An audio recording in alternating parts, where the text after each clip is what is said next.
اللهم صل على سيدنا محمد وعلى اله وصحبه اجمعين. ازيكم يا بنات؟ عاملين ايه؟ يا رب تكونوا بخير. الفيديو بتاع النهارده ان شاء الله هنعمل مع بعض قراقيش بالعجوه، وكمان هنعمل قراقيش ساده كلها كده بعجينه واحده، بس هتطلع معاكي ما شاء الله تحفه جدا. شايفين شكلها ازاي؟ ما شاء الله تفتح النفس. قبل ما نبدا الفيديو، لو بتشوفوني اول مره يشرفني اشتراككم في القناه، فعلوا زر التنبيهات على الكل عشان يوصلكم كل جديد. متنسوش بقى اللايك والشير. ويلا بقى نسمي الله ونصلي على الحبيب المصطفى عليه افضل الصلاه والسلام، ونشوف طريقه القراقيش القمر دي ازاي. يلا بينا. اول حاجه كده يا بنات، عندي كوبايه من الحليب الدافي. الحليب يبقى دافي مش سخن. وكمان عندي معلقه كبيره من الخميره الفوريه، معلقتين كبار من السكر. وهبتدي بقى ادوب الكلام ده كله مع بعض لحد ما السكر يدوب تماما والخميره كمان زي الفل كده. مش هنضيف اي حاجه تانية، هغطيها كده واسيبها لمده 10 دقايق على جنب. هنا بقى عندي دقيق، هنزل عليه بمعلقتين كبار من السمسم. هنا السمسم اختياري، لو انت مش عايزاه تقدري تشيليه من الوصفه، بس هو بيدي طعم مميز جدا للقراقيش. كمان عندي رشه من الملح، معلقه صغيره ممسوحه من البيكنج باودر. هبتدي بقى اقلب ده كله مع بعض زي الفل كده. هنا بقى يا بنات عندي كوبايه من السمنه على زيت. عندي كوبايه الا ربع من السمنه على ربع كوبايه من الزيت. تقدري تستغني عن الزيت تماما وتعمليه بالسمنه بس بلاش تعملي بالزيت بس، لان القراقيش هتطلع ناشفه معاكي زياده عن اللزوم. تقدري كمان تعملي خليط زي ما انا عامله، سمنه على زيت. طبعا يا بنات انا استعملت سمنه على زيت لان انا عايزه القراقيش تبقى دايبه ومقرمشه في نفس الوقت. السمنه طبعا هتخلي القراقيش دايبه، والزيت هيخلي القراقيش مقرمشه، عشان كده انا استعملت سمنه وزيت مع بعض. هنا بقى هبتدي ان انا اغلف كمية الدقيق كلها بالسمنة والزيت اللي انا نزلتهم، ولازم تتغلف كويس، يعني بمعنى اصح لازم ابسهم عشان تبقى القراقيش دايبة معايا. ده بقى يا بنات بيكون شكل الدقيق بعد ما بسناه، لازم يتغلف تماما بكمية الزيت او السمنة اللي احنا حاطينها. تمام. هنا بقى يا بنات هنبتدي نعجن القراقيش. هنعجن بكوباية الحليب اللي عليها معلقة كبيرة من الخميرة الفورية وعليها معلقتين من السكر. هبتدي انزل بالكمية كلها كده، هقلب الاول بالمعلقة، وبعد كده هسيب المرقة خالص كده وهبتدي اعجن بايدي. وهنا كمان عندي كوبايه من الميه الدافيه، تقدري تكملي بميه دافيه او تقدري تكملي بحليب دافي زي ما تحبي. هبتدي بقى اضيف حبه حبه كده والم العجينه. العجينه طبعا عشان بسناها هتحسيها ان هي سهله معاكي في العجن. طبعا انا مش هديكي كميه ميه لاني على حسب نوع الدقيق موجود عندك، في دقيق بتشرب السوائل وفي دقيق لا. هبتدي بقى الم العجينه. هتحسي العجينه الاول بتلزق معاكي في الايد، اول ما تضيفي حبه حبه كده من الميه هتبتدي العجينه تلم معاكي. خلاص كده زي الفل، العجينه لمت معايا زي ما احنا شايفين. حسيت ان العجينه لسه محتاجه حبه من الميه، ضفت اخر حبه من الميه ولميت العجينه. العجينه بتبقى طريه بس اهم حاجه مش بتلزق في الايد. هسيبها ترتاح لمده 10 دقايق مش تخمر.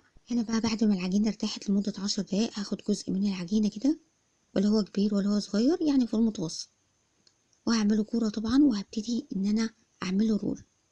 العجينه عشان مرتاحه تتفرد معانا بكل سهوله. اهم حاجه الرول يبقى متساوي زي الفل كده. فردت كده الرول وهبتدي ادوس دوسه كده. اهم حاجه نخليه كله قد بعض، يعني ما يكونش سمكه مش متساوي. خلاص كده زي الفل. نفرد كويس عشان هنحط العجوه. بعد كده اما فردت العجينه كويس هبتدي ان انا اظبطها كده. بعد كده هجيب العجوه. العجوه طبعا بتبقى في النص، هنسيب الاطراف دي لان العجينه دي لسه هتتقفل. هنا يا بنات لازم اتاكد ان العجوه اتفردت كويس جدا في قلب العجينه، وبعد كده هبتدي ان انا اقفل العجينه. طبعا يا بنات لازم نقفل العجينه كويس لان انا مش عايزه العجينه تتفتح معايا في الفرن. زي ما احنا شايفين طريقه التقفيل سهله وبسيطه جدا. ندوس عليها دوسه كده من فوق ولازم نقفلها كويس. خلاص العجينه اتقفلت، هبتدي كده ايه، اتاكد الاول ان هي اتقفلت تماما. هبتدي بقى اقلبها الناحيه التانية، وبعد كده يا بنات هبتدي ادوس على القراقيش دوسه كده زي ما احنا شايفين في الفيديو، عشان اتاكد بس ان العجوه اتفردت تماما في قلب العجينه. خلاص كده زي الفل. عندي هنا سمسم. هنا بقى الخطوه دي اختياري، يعني لو مش عايزه السمسم تضيفيه تقدري تستغني عنه تماما، بس افضل اقولك ان السمسم بيدي طعم مميز للقراقيش. طبعا هنا يا بنات هبتدي ان انا اقطع القراقيش زي ما انت عايزاه كبير عايزاه متوسطه زي ما تحبي. انا بحب اقطع القراقيش زي ما انتوا شايفين في الفيديو، ما بحبهاش كبيره زياده عن اللزوم، وده بيكون شكلها ما شاء الله زي العسل. هنا بقى عندي الصينيه اللي انا هحط فيها القراقيش، ما تكونش مدهونه اي ماده دهنيه. القراقيش طبعا القراقيش مش هتلزق معاكي في قلب الصينيه، لان القراقيش طبعا فيها سمنه وزيت كفايه، فده مش هيخلي القراقيش تلزق في الصينيه. بقى يا بنات اقطع القراقيش زي ما احنا شايفين، بس احاول بقى اظبط ايدي لان انا عايزه القراقيش كلها تطلع قد بعض. بقطع بالسكينه كده ليه؟ لان انا حسيت لما بهز السكينه العجوه بتطلع بره القراقيش.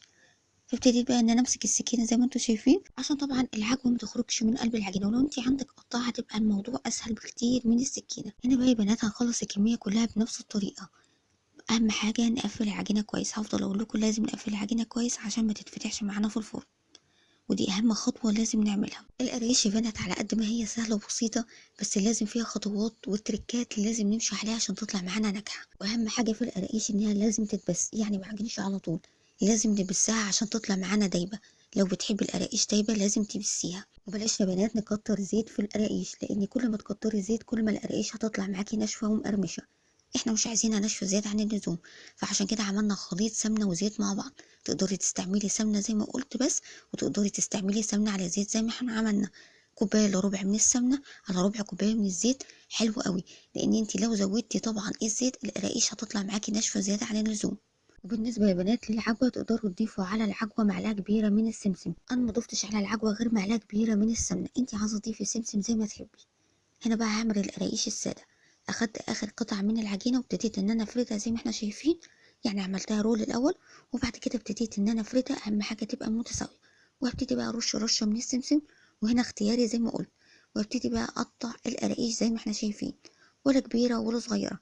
وده يا بنات بيكون شكلها. وابتدي ان انا ارصها في صينيه زي ما قلنا، صينيه القراقيش مش بتدهن اي ماده دهنيه، لان القراقيش فيها الماده الدهنيه الكفايه اللي مش هتخليها تلزق طبعا في الصينيه. خلصت كده الكميه كلها واسيبها ترتاح لمده ربع ساعه مش اكتر، مش هخليها ترتاح اكتر من كده. نيجي بقى يا بنات للتسويه. انا مشغله الفرن على درجه حراره عاليه، احط القراقيش في الرف الوسطاني مشغله فوق وتحت. اهم حاجه ناخد بالنا من القراقيش لانها فيها زيت وسمنه كتير، فممكن تاخد معاكي لون بسهوله. يعني اهم حاجه نراقب بقى اول ما نحسها ان هي خلاص هتبتدي تاخد لون، يعني نحاول كده ايه نهدي الحراره من فوق لحد طبعا ما تاخد اللون زي ما انت عايزه، عايزاها فاتحه عايزاها غامقه زي ما تحبي. طبعا يا بنات القراقيش مش بندهنها اي حاجه من فوق، لانها طبعا فيها كميه زيت وسمنه كويس جدا، فبتخليها طبعا تاخد لون بسرعه جدا، فمش محتاجين ان احنا ندهنها حاجه. وده يا بنات بقى شكل القراقيش بعد ما خرجت من الفرن، شايفين شكلها ازاي؟ ما شاء الله تحفه، واللون ما شاء الله زي العسل. عملنا مع بعض النهارده القراقيش الساده والقراقيش بعجوه. بتمنى الطريقه تكون عجبتكم، لو عجبتكم بقى ما تنسوش اللايك والاشتراك في القناه. استودعكم الله، والسلام عليكم ورحمه الله وبركاته.